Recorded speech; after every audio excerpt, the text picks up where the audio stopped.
Então tem esses casos todos, cada vez mais gente com Alzheimer, talvez por aumentar o consumo de açúcar, talvez pela contaminação do ambiente, o ar, poluição, que tem muito a ver com poluição. Pessoas que vivem em regiões urbanas têm maior incidência de Alzheimer. A mulher tem 4 vezes mais chance de ter Alzheimer do que o homem. Isso repercutiu em ele voltar a dirigir, ele voltar a ser o contador, ele voltar a ter emoções normais, isso com apenas óleo de coco. Não subestime esse alimento funcional. Ele pode fazer uma diferença muito grande na sua vida.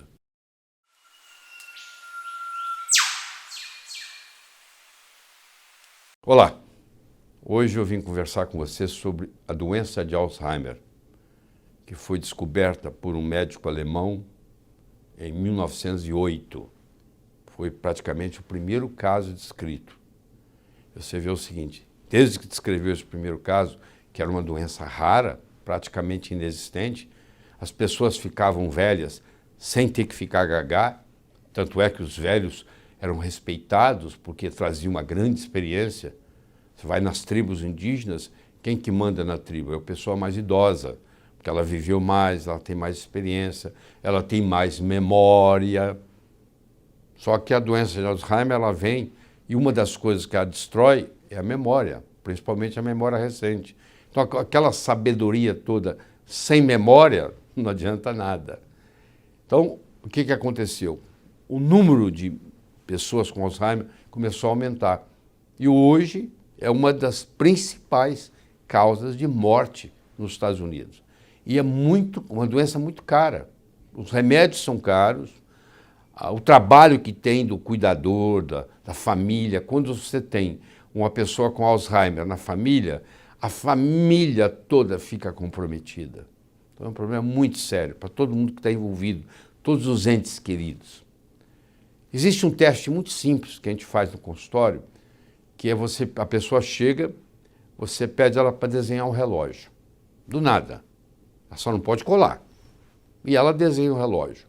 Aí você avalia esse relógio.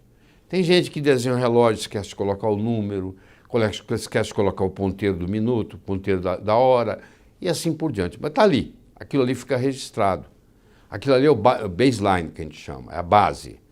Agora eu vou fazer uma intervenção e eu vou saber se essa intervenção está melhorando a cognição da pessoa se eu fizer o teste do relógio e ele melhorar. Então é uma coisa simples e muito fácil de fazer. Então faz-se o primeiro, faz-se a intervenção. O que tem aí de clássico? Primeiro que o custo financeiro é grande, o custo emocional é caríssimo, e o tratamento do Alzheimer, por um ponto de vista de remédio, é inibidores da acetilcolinesterase, que não mexe com a doença, mexe um pouquinho com a sintomatologia, mas tem uma série de efeitos colaterais. Às vezes o tratamento acaba ficando pior do que a doença. Essa é a grande verdade. Então olha que interessante. Então tem esses casos todos, cada vez mais gente com Alzheimer, talvez por aumentar o consumo de açúcar, talvez pela contaminação do ambiente, o ar, poluição, que tem muito a ver com poluição. Pessoas que vivem em regiões urbanas têm maior incidência de Alzheimer. A mulher tem 4 vezes mais chance de ter Alzheimer do que o homem, por várias razões. Primeiro que a mulher vive mais do que o homem. Uma mulher vive em média 8 anos e meio, mais do que o homem. Isso é padrão no mundo inteiro. E segundo, a mulher tem uma oscilação hormonal muito maior.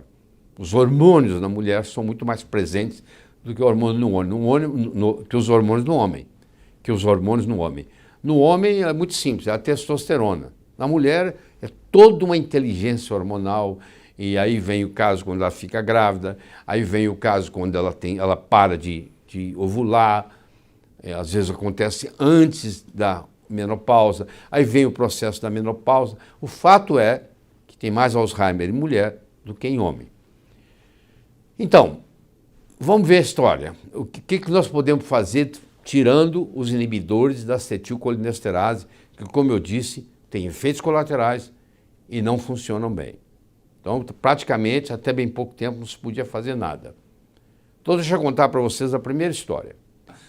Aqui está a doutora Mary Newport, escreveu esse best-seller, esse é um best-seller do New York Times, onde o marido dela, Steve, desenvolveu Alzheimer e ela não tinha mais o que fazer com ele, e ela começou a dar para ele óleo de coco, sem nenhuma esperança, e de repente a melhora foi absoluta. Ele voltou a ser o contador da firma dela, ele voltou a dirigir, e aqui está mostrando para vocês que quando você ingere o óleo de coco, você gera no seu corpo corpos cetônicos, que são 3, acetona, acetoacetato e beta-hidroxibutirato, e esses corpos cetônicos gerados a partir dos triglicéridos de cadeia média do coco são de grande valia no metabolismo energético do cérebro.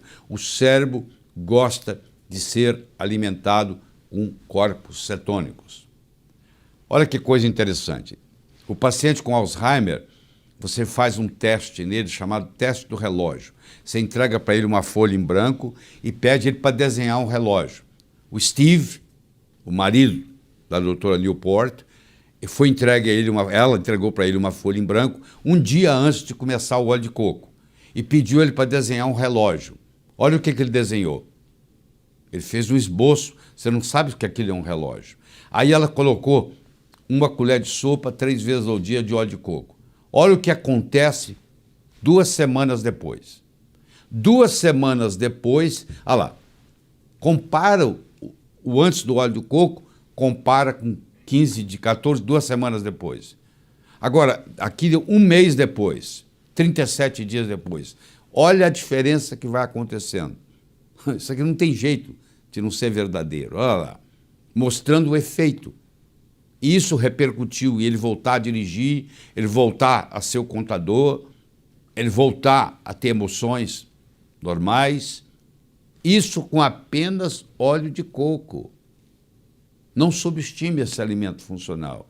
Ele pode fazer uma diferença muito grande na sua vida. Mas eu tenho notícia melhor ainda para lhe trazer. Porque o nosso grande herói hoje é o Dr. Dale Bredesen. O Dr. Dale Bredesen é um neurologista, ele foi professor na Universidade da Califórnia em San Diego, ele foi professor na Universidade da Califórnia em São Francisco, e ele é professor na Universidade da Califórnia em Los Angeles. E o clássico neurologista como todos. Mas a mulher dele tinha um interesse muito grande na naturopatia. E água mole em pedra dura, tanto bate até que fura. Ela foi fazendo a cabeça dele para ele testar coisas diferentes. E não é que ele começa a testar e ele começa a obter resultados surpreendentes. Ele é acadêmico, publicou muitas publicações, e ele começa então a tratar de pacientes com Alzheimer. E ele então publica um livro, que eu estou mostrando para você aqui em português. Eu não edito esse livro, eu não tenho nada a ver com esse livro, eu estou trazendo aqui para a sua informação. Eu acho que você merece ler esse livro. Chama-se O Fim do Alzheimer, lançado pela Objetiva. Está no Brasil, em português. Um best-seller americano, também chegou ao número 1 no New York Times. E ele mostra aqui, ele tem mais de 100 casos onde ele reverteu o Alzheimer. Foi um cala-boca muito grande. Eu acho que se você tem alguém na família que tem Alzheimer, eu recomendo que você compre esse livro, adquira na sua livraria aí perto da sua casa, que você leia o material que está aqui, que é bem acessível, e que, se for o caso, você leve ele o dia que você for na próxima visita com o médico do seu ente querido, porque o médico também merece ver esse livro. Então você pode até levar um de presente para o médico e dizer, doutora, eu estou trazendo aqui um livro. É impressionante, porque o Dr. Dale Bredesen, que de repente ficou famoso no mundo inteiro, ele demonstrou para nós, com muita convicção, e ele mostra todo o esquema que ele fez, e ele já tem publicado em revistas médicas americanas indexadas mais de 100 casos de, entre aspas, cura de Alzheimer. que a reversão é tão grande que pode até chamar de cura. Tanto é que o título do livro dele é O Fim do Alzheimer. Então eu estou muito satisfeito em estar aqui conversando com você sobre isso, porque é muito raro a gente, principalmente na área da neurologia, a gente trazer uma coisa que diz assim, ó, não é só o diagnóstico e esperar a morte, não. Agora você pode fazer alguma coisa. O paciente volta a lembrar o nome dos filhos, melhora o comportamento, melhora a cognição, melhora a memória e assim por diante. Tá? Espero que você faça uso dessa informação. Não adianta você escutar isso aqui comigo e não fazer nada, tá? Então, olha só, vai lá na livraria, procura O Fim do Alzheimer e leia, e se você puder me dar notícia, o que você achou e quem é que se ajudou, tá bom? Até logo.